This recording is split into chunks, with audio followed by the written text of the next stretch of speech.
నీటి వనరుల మీద ఆక్రమణల విషయంలో నిర్దాక్షిణ్యంగా వ్యవహరించమని హైకోర్టు తీర్పు ఇచ్చింది. తాజాగా రాష్ట్రంలో నీటి వనరుల పరిరక్షణపై హైకోర్టు కీలక తీర్పు వెల్లడించింది. కాలువలు, చెరువులు, ఇతర నీటి వనరుల మీద ఆక్రమణలు నిర్దాక్షిణ్యంగా తొలగించాలని సంబంధిత శాఖల రికార్డుల్లో ఉన్న విస్తీర్ణం మేర తగిన నిర్వహణ జరపాలని న్యాయమూర్తి జస్టిస్ ఘనమనేని రామకృష్ణ ప్రసాద్ పిటిషన్కి సంబంధించి ఇచ్చిన తన తీర్పులో స్పష్టం చేశారు.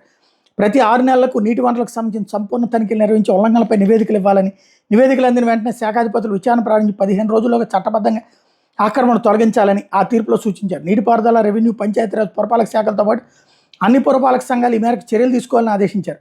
పర్యావరణ పరిరక్షణ దృష్టి ఆక్రమణలు కదా వాటిని పట్టించుకొని అధికారుల మీద కూడా చర్యలు తీసుకునేలా కొత్త చట్టాలు అవసరమని న్యాయమూర్తి తన తీర్పులో చెప్పారు. ఎందుకు వచ్చింది అసలు ఈ గొడవ అంటే, ఏలూరు జిల్లా దంగూడెం రోడ్డు రాళ్లకోడు ఛానల్ మీద తమ ఇంటి రాకపోకల కోసం నిర్మించుకున్న కాంక్రీట్ వంతెను తొలగించాలంటూ కైకలూరు తహసీల్దార్ ఇచ్చి నోటీసులు సవాల్ చేస్తూ మంగినేని షణ్ముఖ వినయ్ కుమార్, ఎం సత్య అంజని హైకోర్టులో పిటిషన్ దాఖలు చేశారు. అనుమతులు షరతులను ఉల్లంఘించి నిర్మాణాలు జరిపిన ఆధారాల నేపథ్యంలో కాంక్రీట్ వంతెను తొలగించాలని అధికారులకు హైకోర్టు ఆదేశాలు ఇచ్చింది. ఈ సందర్భంగా న్యాయమూర్తి నీటి వనరుల ఆక్రమణల వల్ల తలెత్తున్న పర్యావరణ సమస్యల గురించి తన తీర్పులో ఆందోళన వ్యక్తం చేశారు.